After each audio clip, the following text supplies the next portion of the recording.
Last week, I made a video on how to answer the sponsorship part in the US student visa interview, how to answer who is funding you. I made a video explaining how to answer that question. And a girl sent me a message. She said that in the interview, I said my uncle will be sponsoring me. And instead of the VO to start asking me how my uncle will sponsor me, he started asking me how many children my uncle has and whether he is married and all those things. Like I said before, there is no question the VO will ask you that is for fancy. There is always a reason why they are asking you a question. So if, for instance, you go and tell the VO, oh, my uncle is sponsoring me, my uncle does this and that, he makes an annual income of this and that. The next question, if it's a sharp view, the next question is, how many kids does your uncle have? You say 3. What are they doing? That's the next question.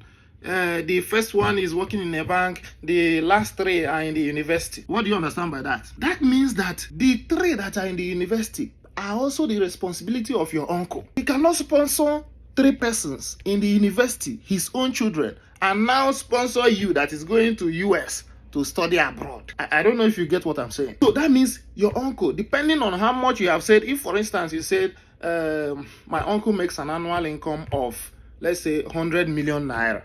If your uncle makes an annual income of 100 million naira, and if you ask you how many kids, you say 4. The first one has graduated, but 3 are in the university. That means this man is spending money every year on the people that are still in the university. That means there is a slim likelihood that he can sponsor you abroad. And the VO might also think, oh, this person has not even sponsored any of his kids abroad. So what is the reason why he's sending you abroad? So in that case, you have to give reasons why this man is sending you abroad when none of his kids has studied abroad before. So you need to answer why he's sending you abroad when he doesn't have any kid that has gone abroad. So if he has sponsored his kids, any of his kids abroad, then you can now say, okay, that his first child studied in the US or his second child studied in the UK. Then that means he has a history of sponsoring people abroad. That you are not the first person. Remember, it's your uncle, not your brother, not your father or your mother. So you have to show the reason why he is sponsoring you. So these are when making this application, try to think like the visa officers. Act like you are the one approving this visa. Because some people go there and just answer anything.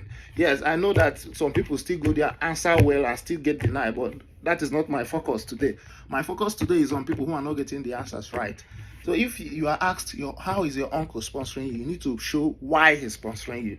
Okay, some people say he has been the one training me since I was in the university. That is not a reason. You can say that, but that's like an introduction. You need to show the reason why and convince the VO. Try to find the reason for the question, and sometimes think like the VO.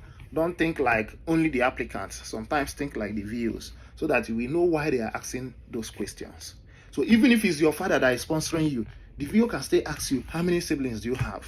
To know if your sponsor has other responsibilities in 1 year. That is the reason why they are asking you those questions. And if you say your uncle is the one sponsoring you, some VOs will ask you, what about your parents? So you need to show the reason why they are sponsoring you.